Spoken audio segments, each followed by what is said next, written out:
flag of the United States of America and to the republic for which it stands, one nation, under God, indivisible, with liberty and justice for all. Roll call. Chisholm? Here. Bell Richard? Here. Carlson? Here. Luce? Here. Lohr? City manager, before I answer, I want to recognize an individual that's in the audience tonight. I'm going to embarrass him because I know it took him a lot of courage to come down and to check out the rumors about me on the city council. Steve is a Pizza Ranch employee, and I hope he feels that I'm a very good friend of his. And like you notice, I dressed up for you and Chief Nixon, and I wish more people in town would have the courage, get the courage to come to city council meetings. So welcome, Steve. I really appreciate you here. And Chad, Steve and I are present. Okay, thank you. Johnson? Here. And Rustad? Here. He's come back to follow. Yeah. He's camouflaging. Do we have a motion for approval of the agenda? So moved. And that was Bill Richard. And second by Carlson. Roll call. Bell Richard? Aye. Carlson? Aye. Luce? Aye. Johnson? Aye. Rustad? Aye. Lohr? Aye. Chisholm? Aye. Okay, the agenda is approved. I trust everybody survived the eclipse today, at least. We're still in the dark over here. I noticed that. You haven't been paying your bills over there. Do we have anybody that would like to address the council with some public comment and an issue that's not on the agenda?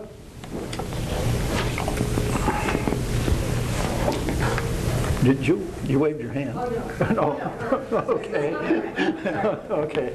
Seeing none, we'll proceed with the consent agenda, and I'll ask Chad to read the consent agenda and explain a few items.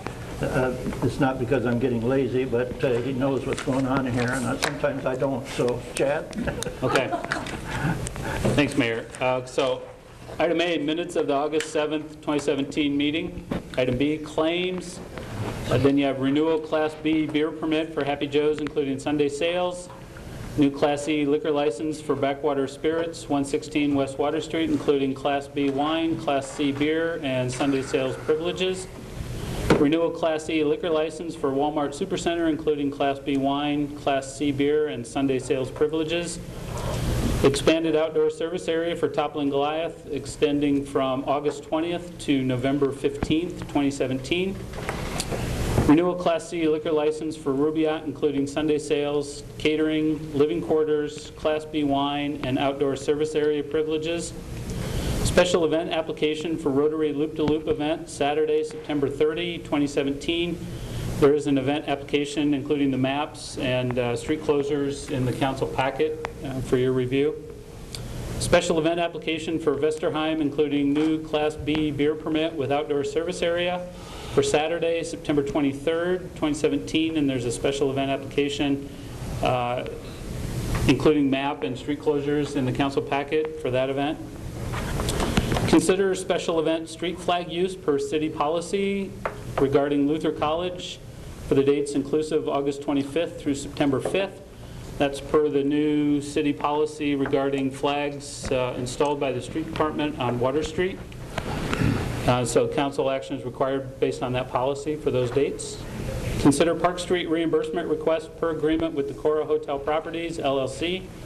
This is a reimbursement request for the new Marriott Fairfield Inn per previous agreement with the City Council.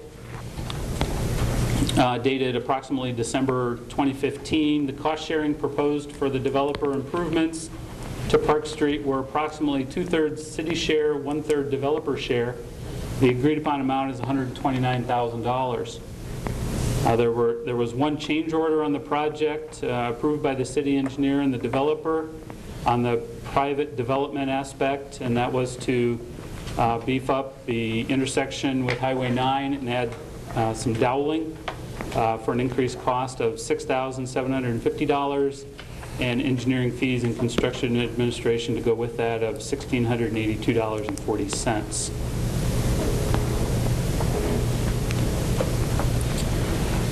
The next three items: consider C3 Commercial Design Review, West Music, Decorah, 126 East Water Street for a sign. Consider C3 Commercial Design Review for Lorana Bistro, 120 Washington Street for a sign. Consider C3 Commercial Design Review, The Get Up, 102 West Water Street for facade and sign. All three of those C3 reviews were approved and recommended for council approval by the Planning and Zoning Commission. It should be noted there was a little conversation for 102 West Water Street with The Get Up in terms of their facade work. The Historical Preservation Commission weighed in on that, and mostly because some of the descriptive language included words like barn boards or weathered boards, and that is not what the owner intends. While it does have a more rustic look, it is new wood, smooth, sanded, and sealed. It just looks a little more rustic, but it's not actual barn board or weathered boards. That matter was refined and agreed upon with Planning and Zoning. The owner also may not do that given the consideration that some believe more historically correct facade would be more appropriate, and so they are exploring some options there as well. But at this time, at least, the Planning and Zoning recommends approval of the application as presented. But just know that there may be a modification to that, in which case the owner would come back with a new application. Resolution 2818, approving the fiscal 17 street finance report. Resolution 2819, setting a public hearing on the plans and specifications, estimate of costs, and setting a bid date for the 2017 asphalt street improvement project. We do have plans and specifications here if anyone is interested in reviewing that information. Resolution 2820, setting a public hearing on proposed urban revitalization plan or plan amendment. This is for the council's proposed 3-year tax abatement on a sliding scale for Norwegian Mutual Insurance, which would be in the Decorah Business Park. And that 3-year sliding scale abatement is proposed at 75%, 60%, 45% respectively for the 3 years. Resolution 2821, declaring necessity and providing for notice of hearing on proposed urban revitalization plan, Decorah Auto Center. This is the land out at the intersection of 9 and 52. And Resolution 2822, setting a date for a public hearing on designation of the 2017 commercial urban renewal area and on the urban renewal plan and project, again, Decorah Auto Center. It's anticipated those two public hearings would be on September 5th, but we're still waiting for final verification from bond counsel. Date again? September 5th? September 5th. Is that Tuesday? That's Tuesday, Okay. council meeting, Okay. your next council meeting. Thank you. That concludes the items on the consent agenda. Any questions about consent agenda at this point? If not, do we have? Yes, I questioned on K, the Park Street reimbursement. Is it typical that a change order wouldn't get approved until the bill was being approved? I usually think change orders come before the group, before the time that the bill is actually being paid. I can maybe speak to that. The reason for the change order was in the... No, I'm not asking the reason for the change order. I understand that. I'm not understanding why the change order happened, but we were not notified about it until such time as the bill is being asked to be paid. Maybe it's the path we took with the change order. We took the change order to the developer because it was their project and asked them to approve the amount initially. What he's doing now is asking for consideration for some participation, I think. So in other words, it was his contract, so we asked them to make the change because it would match what the city was going to do in their portion of the street. And he went ahead and approved that so that his contractor built the project that way. But at this point, then, he's looking back at his reimbursement request and just simply including that as one item he'd like consideration for. That's kind of what's happened.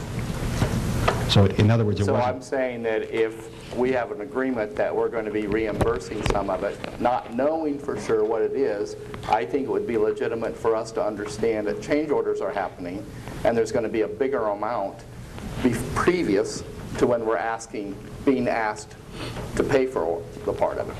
We're a player. We should be understanding what's going on the project, is all I'm saying.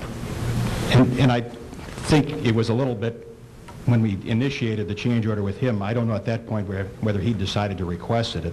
So it was something that he had decided as he got to the end of the project and looked at it and talked about the reason for the change, and he felt like it was at least worth asking.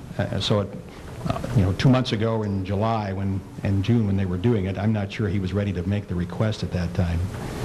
We certainly could have brought you the information, and I apologize for not I think doing that would be appropriate, is what I'm saying. Thank you, Lindsay. We have motion for approval of the consent agenda. Well, is there any other consideration on that, or is the council satisfied with that number? Otherwise, you ought to take that one off and consider it separate. I'm okay with Approving it? covering it. Okay. Okay. Okay. Is there a motion for approval of the consent agenda? So moved. Second. Moved by Chisel and second by Luce. Roll call. Chisel? Aye. Luce? Aye. Carlson? Aye. Bell Richard? Aye. Lohr? Aye. Rustad? Aye. Johnson? Aye. Consent agenda has been approved. We'll move to item 6, which is considered ordinance 1,200, an ordinance vacating south 175 feet of Sumner Avenue right-of-way for City of Decorah. This is second reading. And any comments or anything, Chad, in regard to this? There have been no public comments on this matter received at City Hall that I'm aware of, verbal or otherwise.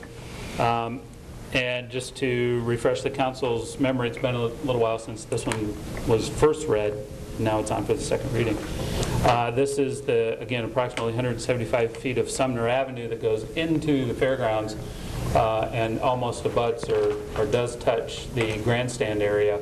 So it's an area of public right-of-way that really was there but hadn't been used as public right-of-way for quite some time.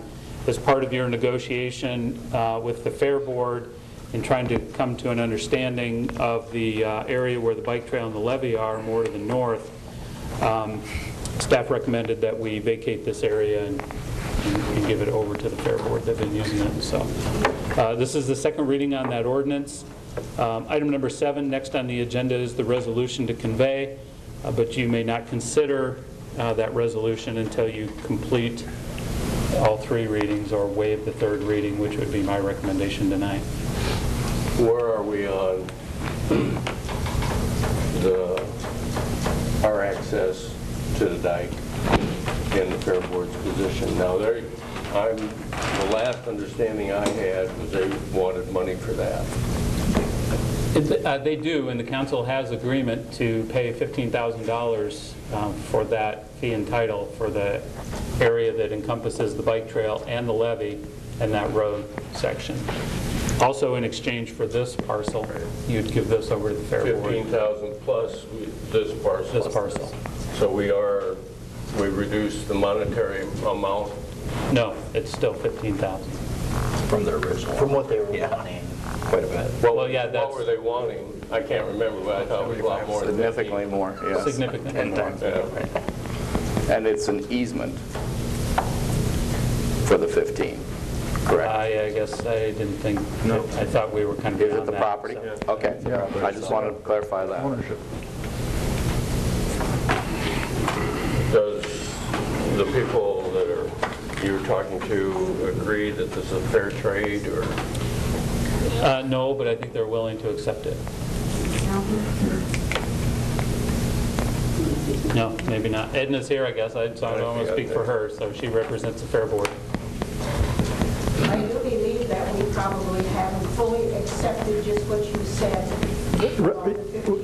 Would you like to come before the mic if you want to express your opinion on this, please? Here, to the mic. And Edna, just state who you are to the public. I'm Edna Schrant, and I work with the Wenatchee County Fair. I serve as their business manager. As you know, we've been probably working with Chad and the committee over this piece of property, including the driveway and the trail and part of the dike. You need a light.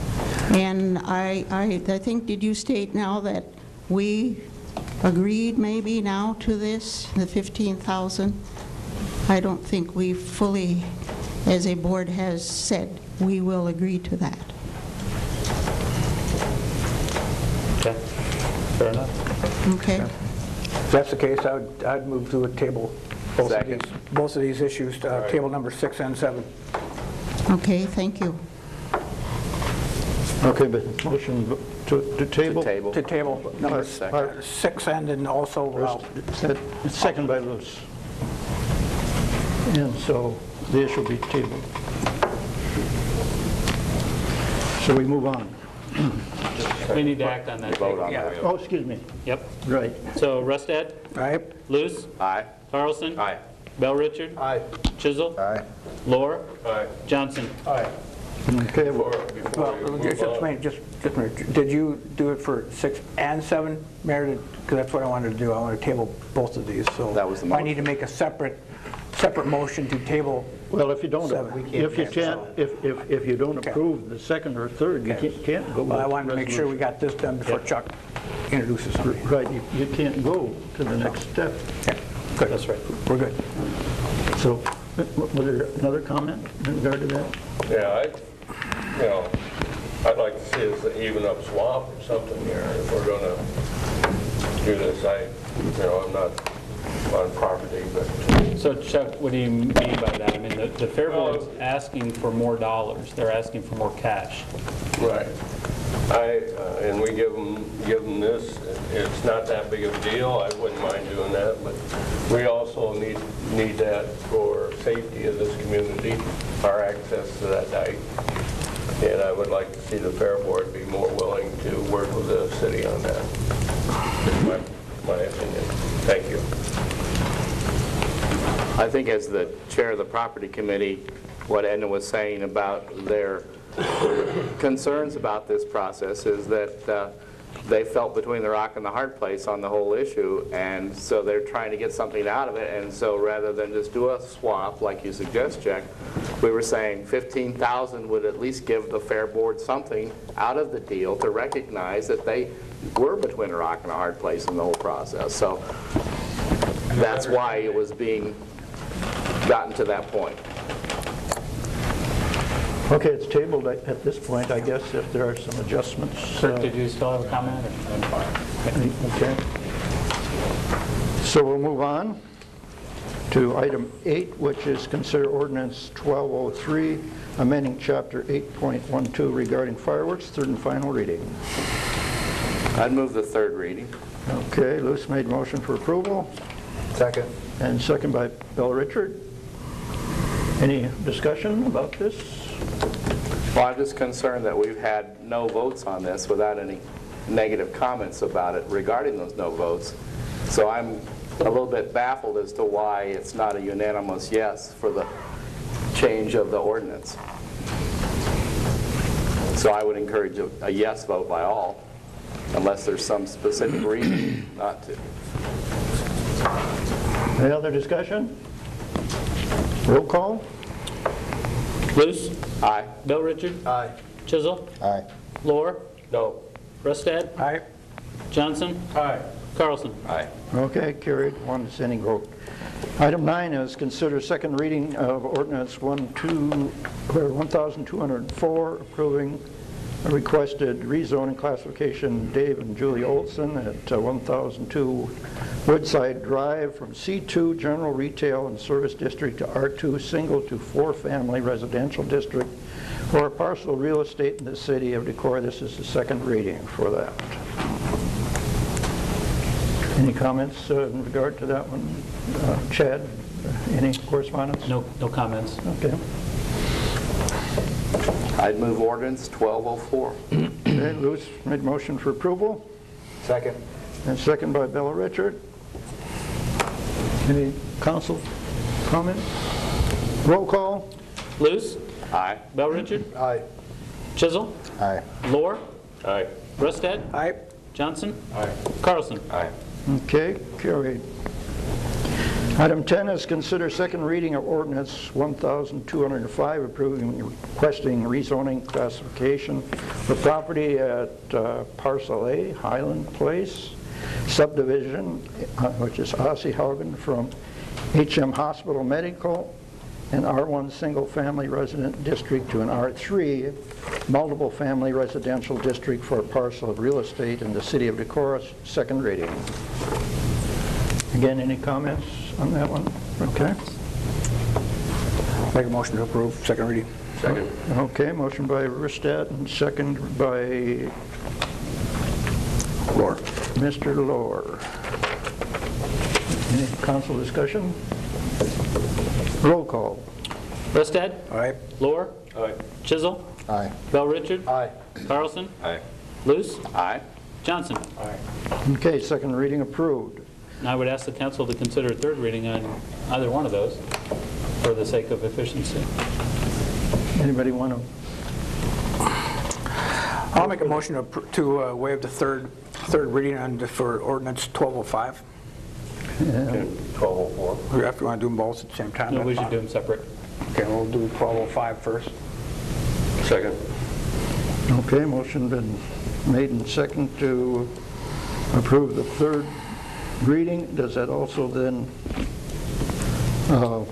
Waive third reading and waive adopt. the third reading and adopt? That's your motion. Okay. Any questions about that? Roll call. Rustad? Aye. Lohr? Aye. Chisel? Aye. Bell Richard? Aye. Carlson? Aye. Luce? Aye. Johnson? Aye. Go ahead. Then okay, fine. Then I'll also make the motion to waive the third and final reading of 1204, ordinance 1204, Yeah, I'll second that too. And adopt. and adopt, of course. Okay, it was Ristad and Lohr. Second. So the motion is to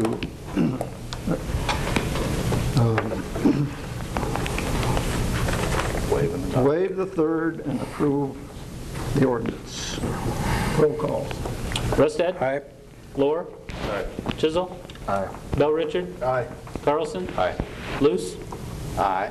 Johnson? Aye. Okay, that ordinance is now approved also. Thank you. So we'll move to item 11, which is consider resolution 2816 approving and amending operations and maintenance manual for the Decorah Dry Run Levee project. And maybe a little explanation for that, Chad? So this resolution approves the amended operating and maintenance manual for the Decorah levee system as approved and administered by the Army Corps of Engineers, as that's a Corps controlled levee. Changes are mostly related to the pumping criteria. I think we had a council workshop on that a little while ago. Equipment needed, locations, and the pumping modeling was discussed. I do have a map here from our city engineer that kind of reviews that a little bit. Lindsay also told me just prior to the meeting that he had anticipated a final conference call with FEMA on final language, and that hasn't happened. He anticipates that'll happen tomorrow. And so staff would recommend that you consider approval of 2816 pending any last-minute changes in that conference call tomorrow. But otherwise, approval of the O&M manual is a requirement for the levee accreditation process. Did they do anything on having actual written language regarding the pumps and various? The primary change that you're approving in the manual is the chapter that's added for specifically the interior pond pumping. So it's formalizing a process and then updating that process to match the storm that they asked us to use. That storm, as we talked about in the work session, was altered slightly, so there is a little bit of good news there for most of the ponds, but it's not a dramatic change. And did the previous and this one as well, or this language now still have that would be written agreements on the pumps and the operations of the pumps? Yes. In fact, I have a letter from Princess that he's provided, so that's something we'll send along when we send the O&M changes as information for them. It's not formally in the O&M, but it's something we just have to send along so they're aware it's reached that point. A while back, my comment here or question will also be targeted towards Kevin Nelson. We had spoke in the past, and I wasn't at this workshop, so I apologize if I'm going to ask you to repeat something. But I remember a while back we talked about, and you talked about getting the prices of a stationary pump down by on the east end of town, so that would always be there. Hopefully, we'll never have to use it. And you were looking into prices of the actual pump, the wiring, the foundation that this would be put on. Has that gone anywhere? Really, no. We were trying to get past this point to decide what we have to have there and what we can get required now, or now we can look at what we want to add to that. So I do not have any questions on that. Okay. Thank you. I might just add, I think at some point you'd be wise, I mean, we can talk about what your options are when you look at the mapping and exactly what's happened with this flood pond zone, and that may be one of the options that you want to try to pursue a little bit more than you have in the past. Okay. Thank you. And the agreement with the Fair Board was also about all of this incorporating a plan to have a place there to be able to possibly pump, and because of the accessibility and various things. So it's somewhat hinged together of all of this. So yes, thank you. Okay, does someone want to make a motion for this resolution? Contingent. Okay, contingent on the discussion tomorrow. I'll make a motion to approve Resolution 2816 contingent on nothing being changed after tomorrow's conference call. Okay, Bill Richard made the motion. Second. And second by Carlson. Any questions in regard to that? Roll call. Bill Richard? Aye. Carlson? Aye. Luce? Aye. Johnson? Aye. Rusted? Aye. Lohr? Aye. Chisel? Aye. Okay, that resolution is approved. Consider Resolution 2817 approving an easement agreement with Rena Berloon at 331 Pershing Avenue for placement of a fence. And Chad, you've got some discussion about this? Or? Yeah, and actually, depending on your conversation with Ms. Barloon, and she's here, yep. You'll need to take different action than what's on the agenda. So depending on where that conversation goes, it would just be a simple motion to authorize either the city attorney or the city manager to negotiate an easement agreement. But a request has been made by Ms. Barloon to extend her rear yard fencing into the adjoining row, as you see on the maps and information in your background notes. The adjoining row in public space is just south of her rear yard. Can you clarify which parcel we're looking at? Red. I do not. It's right next to the cemetery. So it's at 331 Pershing. And then do you also have this diagram in your Dropbox as well? Got it. Thank you. Okay. All right, my thing with me, I'm going to go over your shoulder if you don't mind. I'm going to go over your shoulder if you don't mind. Chad had an incident in my ward earlier this year, and neighbor put up a tin fence. Okay. But looking at the ordinance as we have it, there was nothing for the neighbor really to do to protect her. So I don't know if that resolution or our ordinance needs to be revisited. One lawyer said that there should be an opportunity set back far enough so that both sides, the person who puts up fence will be able to keep it maintained on both sides of the fence. And in the case as it is written now, if I remember this spring, that isn't clarified in our ordinances. I don't know. I just want to throw that out. Maybe we need to revisit that ordinance. Yeah, that's a little different matter, but the fencing code allows for a fence to be built right on the property line. Now, when staff reviews fence permits, we do recommend that they keep at least a foot off the property line, just for that very reason, but the codes do not stipulate that that be the case.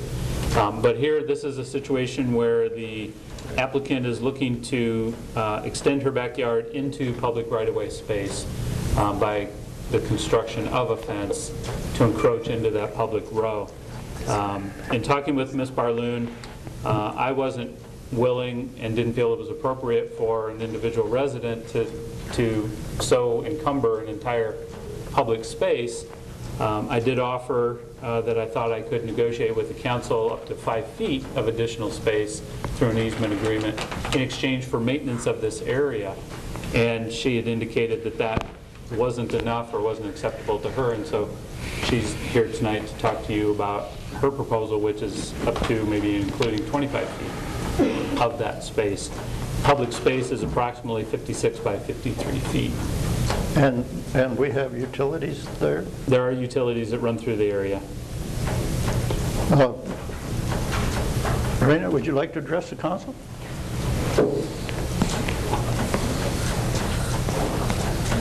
Hello, my name is Raina Barloon, and I'm just, I feel like 5 feet for us to be able to mow that entire lot is just a lot to ask. That's why I'm kind of counter-offering and hoping to be able to do 25 feet to be able to take care of that whole yard, just because, I mean, it is such a large lot to be able to take care of just for 5 feet. I just feel like 5 feet isn't worth our time to be mowing that entire huge lot just for the small amount that we are possibly receiving.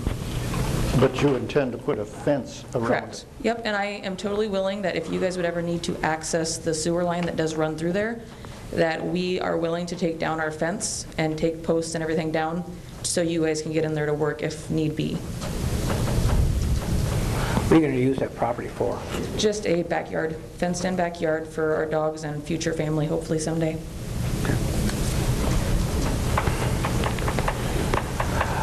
Lindsay, do you, this property here, do you have any concerns or any thoughts either way?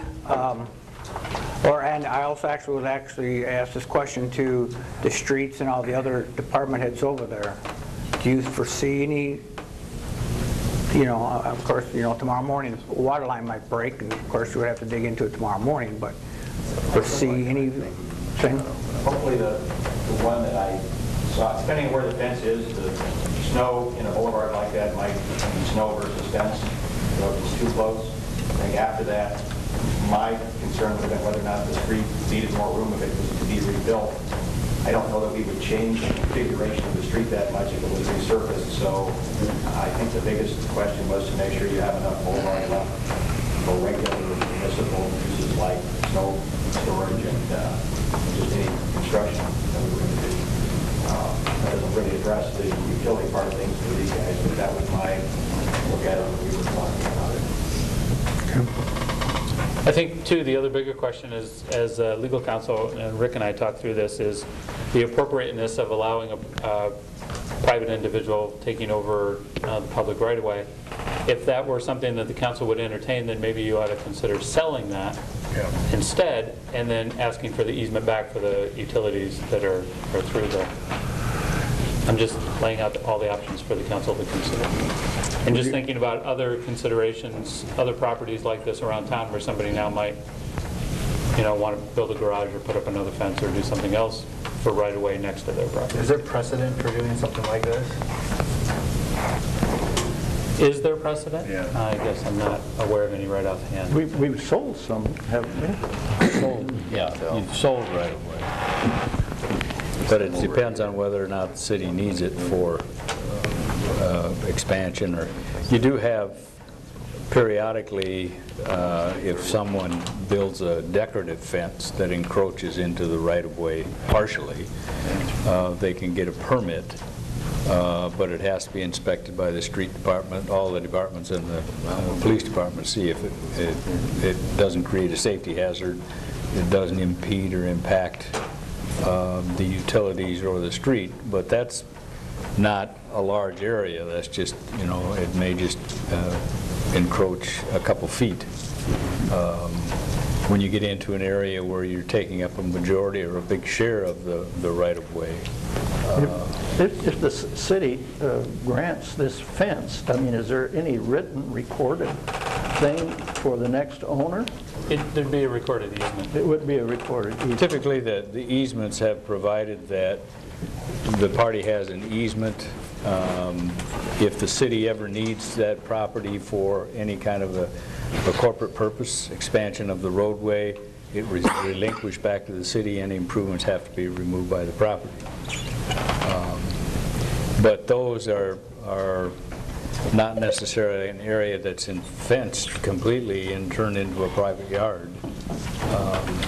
It's more decorative items on a boulevard, typically, or a sign periodically in a boulevard. Those are the past dealings that you've had. Mayor, would this be something that maybe Chad should take the council out and actually look at the property before we make a decision on this? I don't know, but does anybody want to take action, or do you want to postpone this, or? Would you entertain the option of, the idea of purchase? I actually did bring that up to Chad originally, and we were told that we couldn't purchase it because there was a sewer line that ran through there, but we would definitely view that as an option. I mean, it appears to me that maybe there's some other options that need to be investigated, but I don't know. Can we put this in the property committee and have them, is this something that we have to get done? Do you think you have to get done right away? Can we? My suggestion is Steve chairs the property committee, is put into his committee. I'm not trying to push it off, yeah. But this way, we can look at all the different options. Whether maybe it's a purchase, or maybe maybe it's not. But I just be fair for basically, quite honestly, to be fair for both sides. My thing is I just kind of want to get it done before winter, just because that way we can get it Well, taken. Steve's pretty timely. He jumps on stuff pretty good. Well, the other thing, I'd have a hard time without physically looking at the property that Cat sold. Well, you had the agenda. You knew where it was. Okay, do you want to put it, I would like to make a motion and recommendation to put it on the property you committee. want to move it to the property committee? If Steve would be so willing to take on that. Okay, Risted's made a motion. I would suggest there actually be brought something to the committee that speaks to what you actually want and are willing to do, as opposed to we don't know what we're talking about. That would give us a good point to start from. So Yeah, I can frame that. I mean, either buy it or fence the whole thing. Yeah. Right. So are you supporting this referral to the...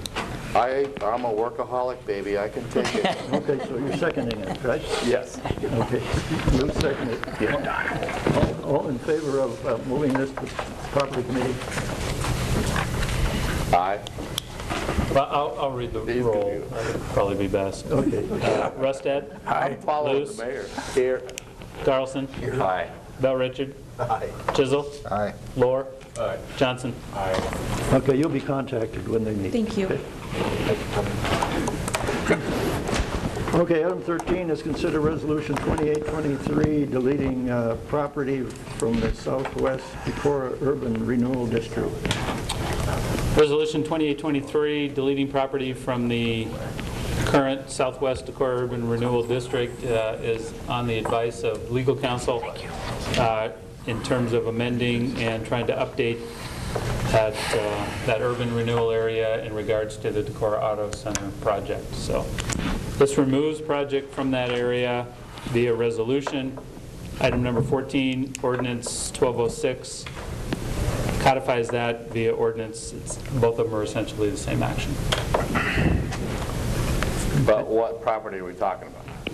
Decorah Auto Center at the northwest corner of Highway 9 and 52, the Batchelder property, Berg used to be. You're removing that property from...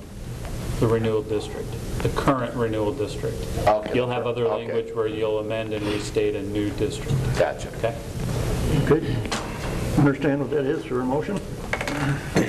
I'd move for approval of resolution 2823. Okay, Shizzle made the motion for approval. Second. And second, was that Bell Richard? Bell Richard?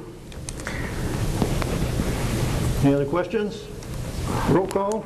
Chisel? Aye. Bell Richard? Aye. Carlson? Aye. Luce. Aye. Johnson. Aye. Rusted. Aye. Lohr. Aye. Okay, that's approved. And item 4 is actually a follow-up with the ordinance 1206, deleting property from the tax increment financing district for the Southwest Decorah Urban Renewal District of the City of Decorah, Iowa, pursuant to Section 403-19 of the City Code of Iowa. Again, move for approval. Okay, move by Chisholm. And second by Lohr.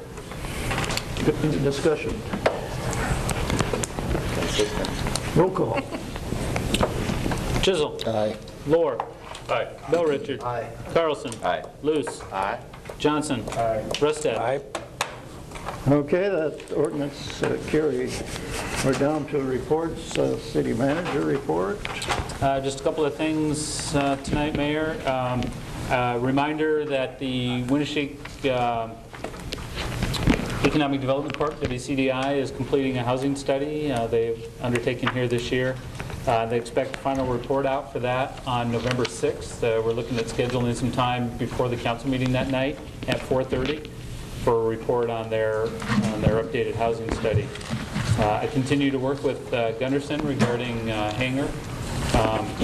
Hopefully, if we have a property committee meeting here in the next few days, we'll have a further report on that. We're also wrapping up the study, I think, as I reported last time, on the telco fiber study. We're just kind of putting together a few of the details, but expect to have a report out to the council on that on September 18th by our consultant. And we're one step closer to hiring our fire driver engineer, with the Civil Service Commission having certified our list last Friday. So more on that soon. That's all I have. Okay. Department. Maybe I can start. Chad had asked that I'd update on Doug Road, just to let you know where that's at. We're helping to receive the final soils report this week, which is, at least from my end of things, more of a formality. We've had a consensus through phone calls on the design, and we have a design worked out that we're trying to work toward. The challenge at the moment is not so much the design as it is how to estimate the cost of the design for FEMA because of the unusual location and how we're going to be able to figure out how to work in that small space. But hopefully this week we'll get those numbers put together, and that will all go to them so we can get some response back on what the participation level is and what the costs look like to them. And then just an update on what we did with Vernon Street. I know there was interest in that last time. We did locate some void spaces that we're going to go back in and examine in the area where the paving's already been removed. I think that's the best way to go back and try to figure out if there's still something happening underneath, although we haven't really had the loss of material anymore. The hole that kept refilling itself. Everything we put in there disappeared is kind of slowed down. We did not have a lot of luck going down the hill because the whole void is deep enough and it's clay soil that it's difficult for the machines to actually find. We can continue to go down the hill anyway, and I think we feel like at least things are not going to just collapse tomorrow. We just have to determine how we're going to isolate what's left. So there will be a project there to try to put things back together and continue a field investigation. They also examined for us, because they were here at the same time and spent the day, Ridge Road. So we'll use that information and report in future work on Ridge Road and try to figure out how they're dealing with things that are there. Ridge Road's a little different. Most of the issues there are right under the concrete. Burn is deeper. So whatever was soil and so they aren't quite the same type of thing. But at least we have, I think, better knowledge and something to work with if we try to figure out what to do with it. Other reports?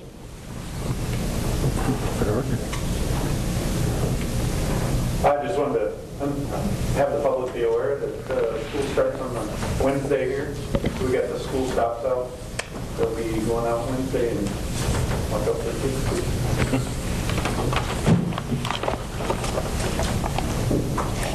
Tomorrow is becoming an annual tour of the Trout Run Trail that the Decorah Rotary Club is doing. People that aren't physically able to get out onto the trail a chance to see it. And it's popular, and that's a very thankful group. They really enjoy that. So that's up tomorrow. And then also the dog swim is scheduled for Saturday, September 26th at the swimming pool, marking the end of the season. So, August 26th. I'm sorry, yep, August 26th, 12 to 3. We're going late. They have enough guards to do this week. Is it going to be open while school's until Saturday? No, it is special hours now.